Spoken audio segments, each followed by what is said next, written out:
мойын болса, массажды қалай дұрыс жасау қажет? Баланың алдыңғы мойын бөлігіне жасамаймыз. Өздігімізді жасанды түрде осылай ашпаймыз. Себебі алдыңғы бөлікте бізде қан тамырлар орналасқан. Балаға үлкен зақым келтірулеріңіз мүмкін. Тек бас, шүйде бөліктерін және де кеуде мен мына басты байланыстыратын осы бөліктерді жақсылап ашамыз. Мойын болса, бір жақ бұлшықеті қысқарған болып келеді. Біздің мақсатымыз соны ашуымыз керек. Ең алдымен бас, шүйде бөлігін барлығын байланыстыра отыра осылай сипалаймыз. Басын, шүйде бөлігін барлығын аламыз. Мына кішкентай саусағымыз, мизиніміз мына жерге кіру керек, мойын аймағына. Бұл мойынның бүгіліп тұрған жерін ашуға көмектеседі. Осылай 10-15 рет қайталаймыз. Екінші, кеуде аймағын жақсылап қыздырамыз. Мойынмен байланысқан жерін осылай мойынды сәл-пәл аша отыра қыздырып аламыз. Екі жаққа бірдей қайталаймыз. Екінші жағын.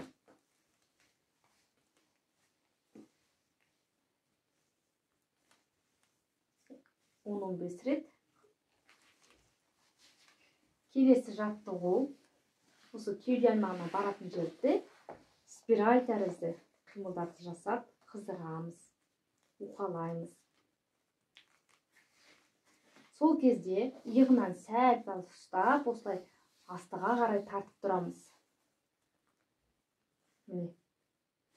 Осылай тартқан кезде мойны жақсы ашылады. Осы әдісті де 10-15 рет қайталаймыз. Иығынан ұстап, қолынан сәл тартып, жақсылап қыздырамыз. Келесі әдіс иығын, қолын қамти отыра, жақсылап осылай уқалаймыз.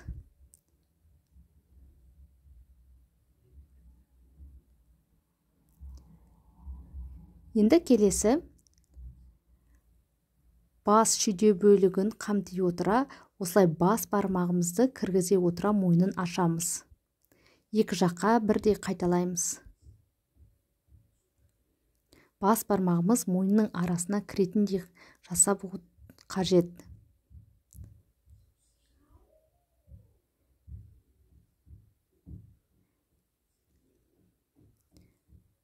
Енді баланы керісінше етбетінен аударып, мойынның артқы жағына жасаймыз.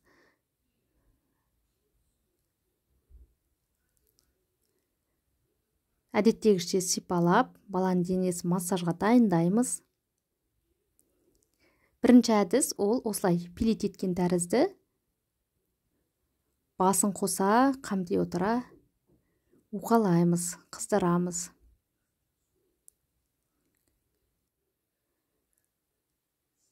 Алақанның бір жақ қырымен жасаймыз. Келесі артқы иық бөлігін барлығын қамти отыра мойын бұлшықеттерін уқалаймыз.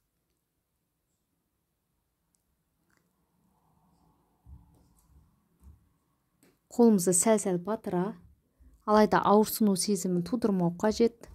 Әсіресе мойын бөлігін жасаған кезде өте абай болыңыздар.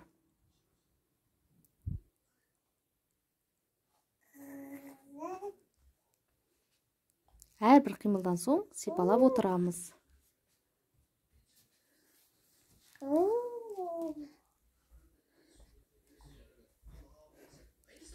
Келесі әдіс осылай екі қолымызбен мойнын ашамыз. Пилит еткен тәрізді қолымызды мойнның арасына енгізе отыра, бас бармағымыз сыртында осылай жақсылап ашамыз. Мойның бүгіліп тұрған қыртысын барлығын жазып, ашып уқалаймыз.